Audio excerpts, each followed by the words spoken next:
Am I wrong for staying anonymous after reporting my sister and her husband to CPS? My sister met her husband when she was pregnant with another man's child. She never told anyone in the family who the father is other than he was an ex. She never told him about their child either.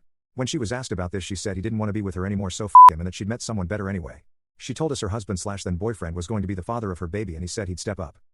They got engaged while she was still pregnant, and she wanted to get married before her son was born. He said no. Once these discussions were brought up around us, it became very clear my sister lied and he had no desire to be a father to her son. He corrected anyone who asked if he was excited to be a father and snapped at the suggestion my sister's son could be his junior. My sister stayed with him anyway and left the father blank on my nephew's birth certificate. My nephew was 1 when my sister and her husband got married. My sister's husband refused to include my nephew in any way, and when photos of the three were suggested, he said the wedding was for them, not him, my nephew. They had their first child together several months later, and they had another within a year. And his mistreatment of my nephew has become even more blatant since he had children with my sister. He doesn't want any of his money going on my nephew. He refuses to let my nephew stay home with him and the other kids if my sister is busy.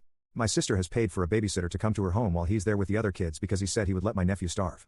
He's warned others to keep an eye on doors and windows because he wouldn't stop my nephew from running out in front of a car or from falling out an open window.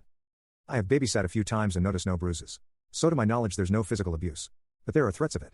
My sister buries her head in the sand. She defends her husband. But she also tells my nephew he's daddy. While he grumbles at my nephew every single time he calls him daddy. I did speak to my sister and she wasn't receptive to hearing how awful it is. I was afraid to rock the boat too much and be pushed out. So I decided to anonymously report to CPS. They investigated but didn't find anything to warrant removing my nephew from my sister and her husband.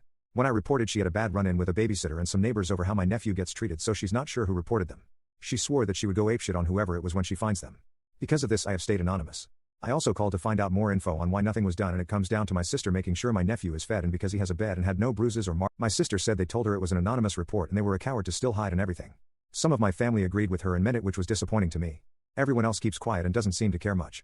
And that's one big reason why I stayed anonymous. I know I will never see my nephew again if my sister finds out it was me. And I don't know if anyone else will speak up if things get worse for my nephew. AITA for staying anonymous though? The consensus in my family appears to be it's cowardly and pathetic to stay quiet if you felt brave enough to report in the first place.